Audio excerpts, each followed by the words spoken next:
And we continue to follow breaking news. Ohio Congressman Jim Jordan has lost the second round of voting for Speaker of the House. 22 Republicans this time chose not to vote for him.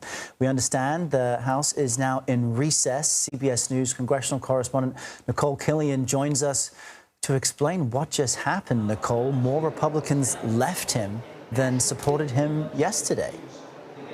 Yeah, well, Jim Jordan did lose 2 additional votes. Obviously, there were 20 who voted against him yesterday, now 22 today, although he did flip some people for him, but also more against him. So, this is really kind of a changing tide as we continue to kind of witness the fallout from this. I did just a short time ago ask the GOP conference chair, Elise Stefanik, kind of what the next step is now that the House is once again adjourned. She did not respond, but I did have a chance to speak with Congressman Mike Lawler of New York. He is someone who on both of these rounds has voted for former House Speaker Kevin McCarthy. He told me that was his plan even prior to these votes several days ago. He said that he believes that McCarthy really was the best qualified for the job. But now he says it's time for Republicans to regroup and move forward and perhaps look at this option of extending extra powers to the interim Speaker, Patrick McHenry. Take a listen to our conversation. I mean, at the end of the day, I know you continue to vote for Kevin McCarthy. Do you want him back in the job? Or? Yeah, absolutely. I didn't vote for him for no reason. I mean, I've said from the very beginning, he never should have been removed. He's the right person to lead the conference and the House, and I'd like to see him back as Speaker. There is not consensus, clearly, on who the next Speaker should be. And so in the immediate, we need to get back to work. We need to allow Patrick McHenry to do the job as Speaker pro tem with the authority to govern. And so I think it's imperative that we immediately pass a resolution that gives him that authority.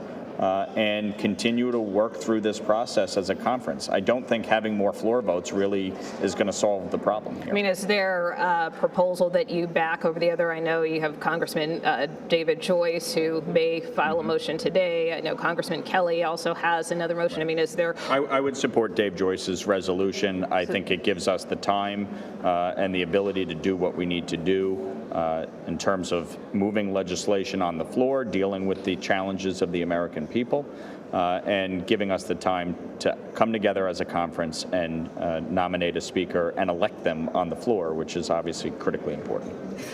In terms of putting somebody in that position on a more permanent basis, I mean, what do you say to those who feel that's just kicking the can down the road? We can't waste any more time. And this is why Kevin McCarthy never should have been removed in the first place. To my 8 Republican colleagues and the 208 Democrats who teamed up to do this, they didn't have a plan for what was next. And that's the problem here. You don't do irrational things like this. And we're now living in a situation of paralysis and chaos that didn't have to be.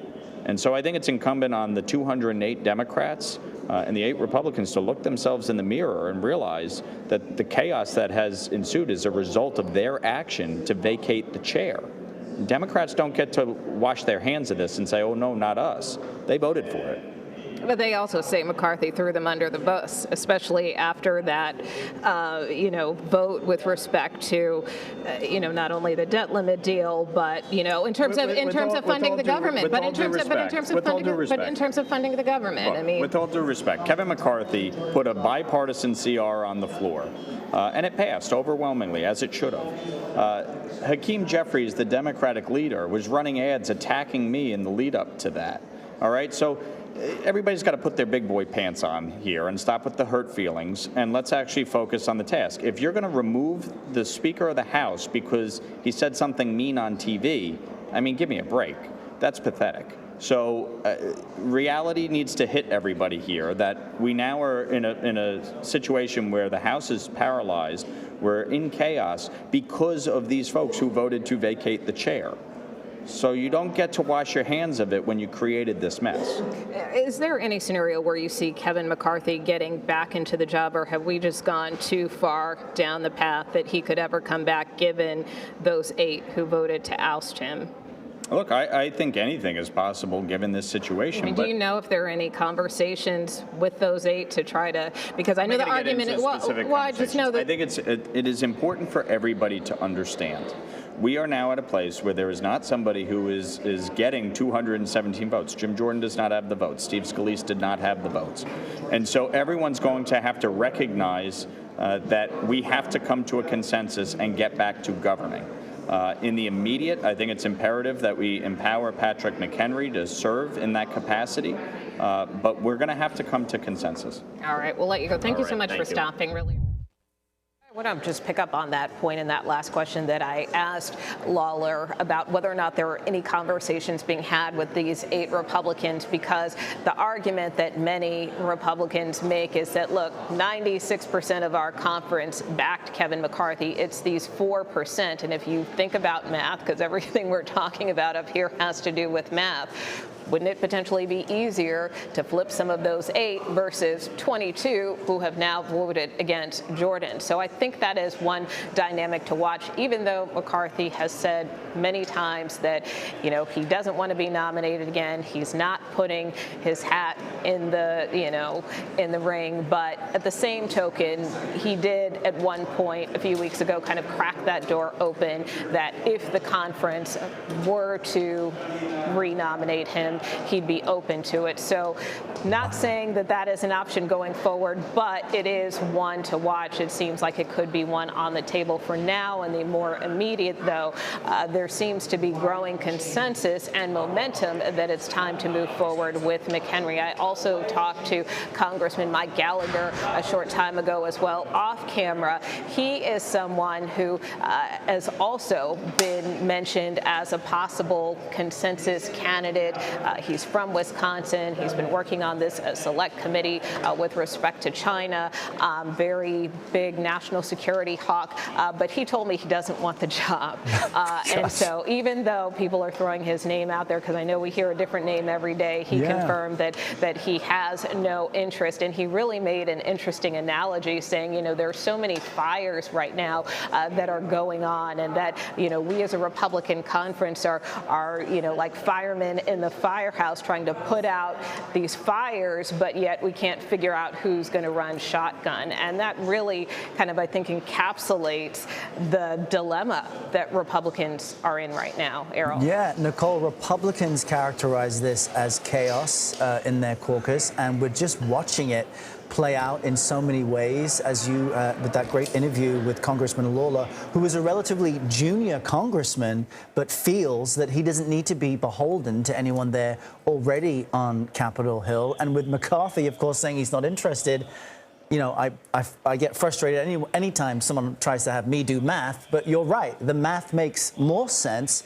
for the man who was able to get 96% of the conference under their wing and flip the 8 right-wingers who, ousted him.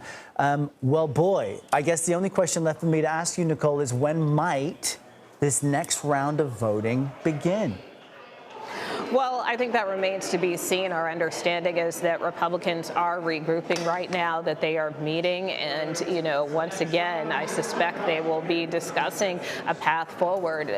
Jim Jordan has made clear he wants to fight this out and will continue to fight this out. But when he reaches that breaking point as to whether he may throw in the towel remains to be seen. We've heard so much about some of these tactics that some of his supporters have employed to try to wrangle these votes, and now potentially those tables could be turned on him if folks start pressuring him to get out of the race. But as of now, and the conversations that we have had with him throughout the day, he has indicated that he intends to stay in this race. He wants to continue talking to members to see if he can win over more support, whether that's possible or not. Right. It seems like a political flamethrower is getting burned. We'll see if he can recover. Nikole Killion, the great update for us from Capitol Hill. Thank you very much.